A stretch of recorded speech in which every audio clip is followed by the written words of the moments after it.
राधा स्वामी।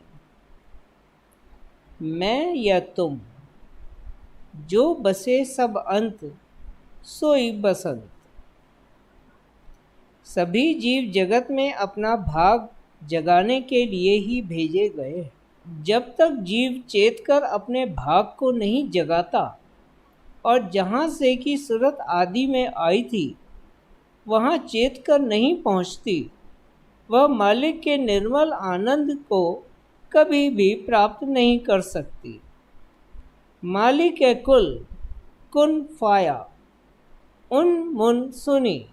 मालिक ए कुल कुन फाया उन मन सुन, यानी खुद की खुदी में रजा, अपने आप में समाया, अरूप, अशब्द, अनाम, अनामी, परम चैतन्य, बाखबर, बाहोश, कुल का कर्ता होकर भी अकर्ता है।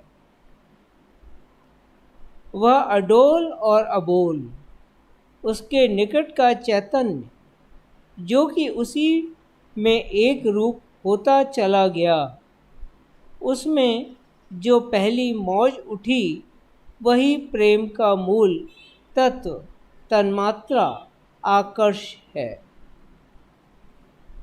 मालिक की इसी मौज के भीतर की मौज को किसी ने न देखा न सुना। उसका होना ही नूरानी स्वरूप का प्रकट होना है।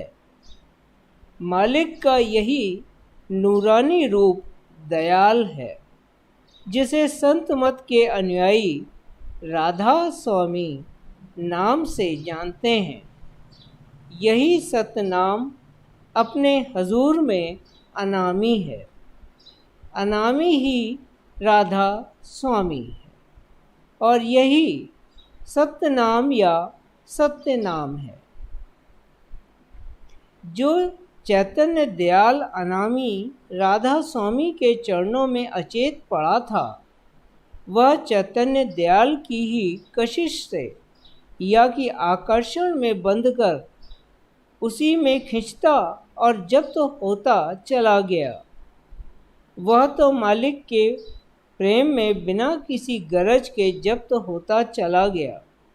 जैसे चुंबक के आकर्षण में लोहे के कण खींचकर चुंबक से चिपक जाते हैं और जो चिपक जाते हैं उनमें भी चुंबक का असर पैदा हो जाता है, पर चुंबक से कमतर, पर अंतर में आकर्षण का तत्व दोनों में समान ही होता है। ऐसे ही सूरत जो चेती हुई है और मालिक के चरणों में जा लगी है, सो दोनों में एक ही मौज तारी है, प्रेम और दया की। जहाँ तक प्रेमाकर्षण में बंधकर चैतन्य आकर्ष में जप्त या एक रस या प्रेम रत होता चला गया, वही दयाल देश है। जहाँ मौज भी गुप्त है, यानी मौज में कोई जुम्बिश नहीं है, फिर भी यदि मालिक की मौज में कशिश को ढूंढा जाए तो वह यह कशिश सभी जीवों के लिए समान रूप से जारी हो रही है, बिना किसी बदलाव के, बराबर और लगातार। जो चैतन्य आंतरिक कशिश से ना खींच सका, उसमें बाहरी ताकत खुद ब खुद पैदा हो गई। इसी चैतन्य से, जो निम्न स्तर का होने के कारण आंतरिक कशिश के संग न खींच सका था, तब उस चैतन्य को उसकी सामर्थ्य के साथ नीचे काल और माया के देश में भेजा गया, जहाँ की वह चेत कर अपने गिलाफ या की खोल उतार सके और निर्मल होकर भाग जगा सके। मालिक कुल के चरणों में पहुंचकर आनंद रस का भागी हो, यही एक सूरत का आदि भाग है।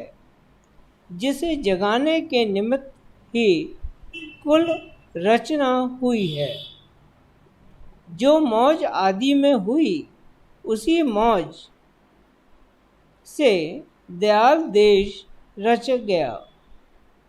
काल माया के देश में पहले काल में हरकत हुई और उसका असर माया पर हुआ।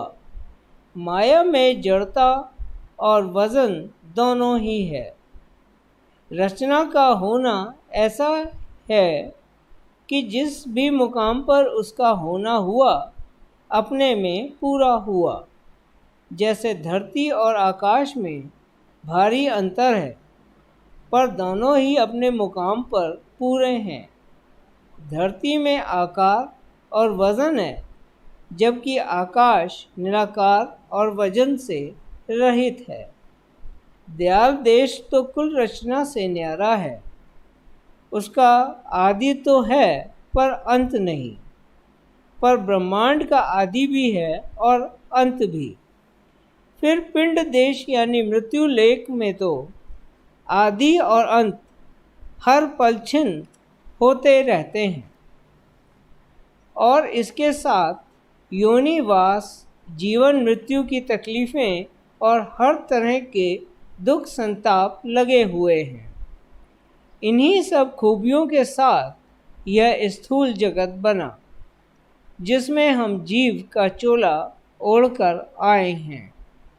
काल तो निरा शैतान है, जिसने खुद ही रस लेने के लिए त्रिलोकी की रचना की है और जीवों को अपना मन और आपा देकर संसारी भोग विलासों में फंसाए रखता है। फूल खिलने के साथ ही मुरझाना शुरू हो जाता है। जीव जन्म के साथ ही मृत्यु के द्वार की ओर बढ़ना शुरू कर देता है। अब जबकि राधा स्वामी दयाल ने खुद जीवों के सच्चे उद्धार के लिए मनुष्य चोले में अवतरण किया है और हर प्रेमी सूरत में अपनी दया का बीज डाला है, तो जो भी उनकी शरण में आता है, वह प्रेम के महासागर के आनंद में स्वतः ही डूबता जाता है। अब की कलयुग में कुल मालिक राधा स्वामी दयाल ने ऐसी ही मौज धारण की है।